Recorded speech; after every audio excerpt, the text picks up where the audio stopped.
What's going on, beautiful people? It is I, your flying locomotive and faster than a speeding bullet SuperCliff, coming at you live with a brand new video. And for today's video, we are continuing onward with Tom Taylor's Nightwing. Nightwing issue number 96. But before we get acrobatic-y, pretty sure I just made up that word, but I digress. If you are new to the channel, then smash that like and subscribe button. That way you guys never miss out on anything that's happening on this lovely and majestic channel. And because we managed to cross over 1,000 subs, let's raise the bar and go full on Super Saiyan as we try to get 200 more subs before the end of 2022. Thus, without further ado, let's get funky with Nightwing issue number 96. Our story picks up exactly where the last issue left off, inside a burning building within Haven, where Blockbuster has just discovered that his arch nemesis Nightwing, the thorn in his butt, the buzzing fly in the room, is none other than Dick Grayson, Bludhaven's savior. And despite the fact that Blockbuster knows Nightwing's identity, Dick doesn't give a crap because this is it. This is the moment that all roads have led to. For Dick Grayson is finally going to do what needs to be done. He's going to beat the crap out of Blockbuster once and for all. Meanwhile, we have Batgirl making her way over to the fire and to help out with Nightwing along with everything that's happening. And while she's in communications, Dick tells her that the people of Haven are the topmost priority. They need to be evacuated. And besides, I'm good. I can handle Blockbuster. And of course, looking at this through a meta lens, when Dick says, "It feels like I've put this off long enough," that's basically Tom Taylor telling us that this is the end. This is the final boss battle for crime lord Blockbuster. However, once Barbara shows up to Haven, it turns out that the people don't actually need saving, because the people who were once drowning by the corruption and fear of Bludhaven have decided to help. They've decided to help quell the fires and to unite their city, to stop everyone from drowning and to rise up, stronger, better, and faster. Thank you, Daft Punk. And while Nightwing continues to punch the crap out of Blockbuster, even going as far and using Hermit Melvin's Moby Dick book, back outside, we see Batgirl and Batwoman standing in front of the Haven Library because Blockbuster was able to call in reinforcements, villains like Electrocutioner and Brutal, and a squad of heavily armed goons. However, it turns out that Barbara has an ace up her sleeve, because rather than kicking their asses, Batgirl has something to show them all, and it's something they'll all want to see and maybe tweet about. Returning back to the fight, it's at this point where Nightwing is using his batons. However, Blockbuster is too strong for them to have any sort of effect on him, and from there, nearing defeat, Blockbuster gives us a villainous monologue about how he'll kill the people closest to Dick. You know, everything a villain would typically say. "I will destroy everything you know and love." You know, that sort of deal. But that's when Nightwing gets back up and tells the villain, no. And with that, using dope-ass skill, Nightwing kicks Blockbuster through the window, landing him outside in front of Bludhaven. For the people of Bludhaven are united, and right now, they are all seeing Blockbuster at his lowest. Now, Blockbuster attempts to escape with the help of his hired goons, but Electrocutioner straight up says no, because it turns out that what Barbara showed the baddies was the fact that Blockbuster owns Bludhaven Private Prison. Rather than help his men, he allowed people like Electrocutioner to do 2 years of time, and for people like Brutal to have lost friends in that place. So yeah, this is their way of saying, get fucked. And God, I love the comics authority symbols that are blocking all the middle fingers. Great stuff. Well done. And once the villains ditch their boss, Blockbuster makes his escape on foot.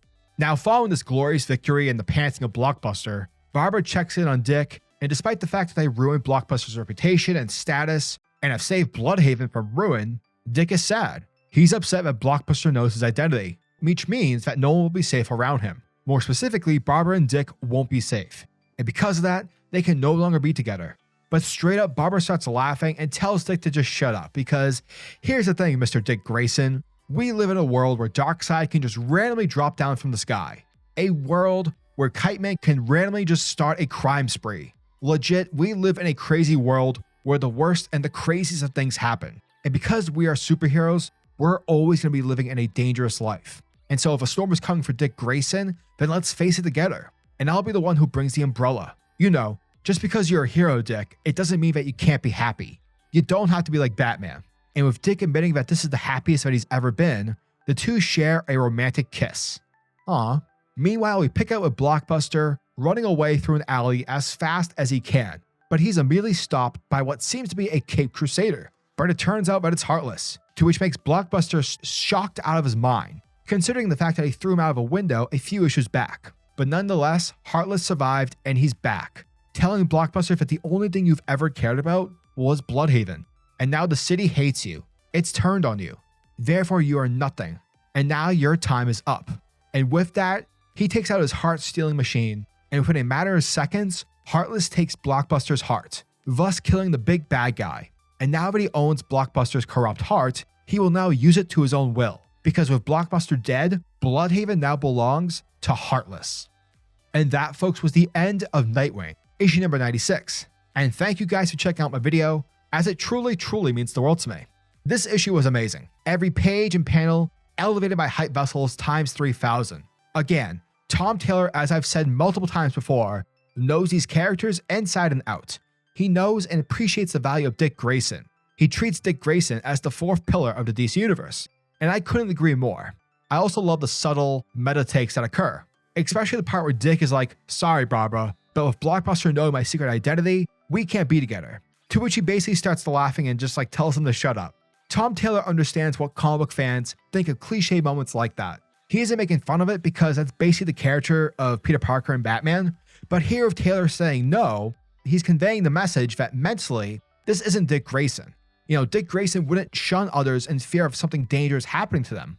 Sure, is Dick happy about his identity? No, of course not, but with Barbara essentially being a reminder, it showcases to us that if there's one person who can figure it out and can kind of work around it, then it's Dick Grayson.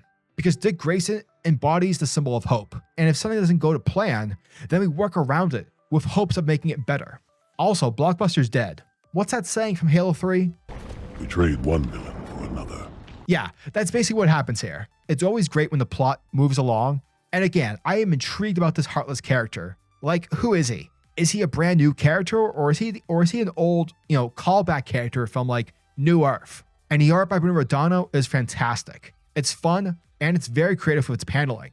Seriously, the hype vessels are filling up, folks. Let's go.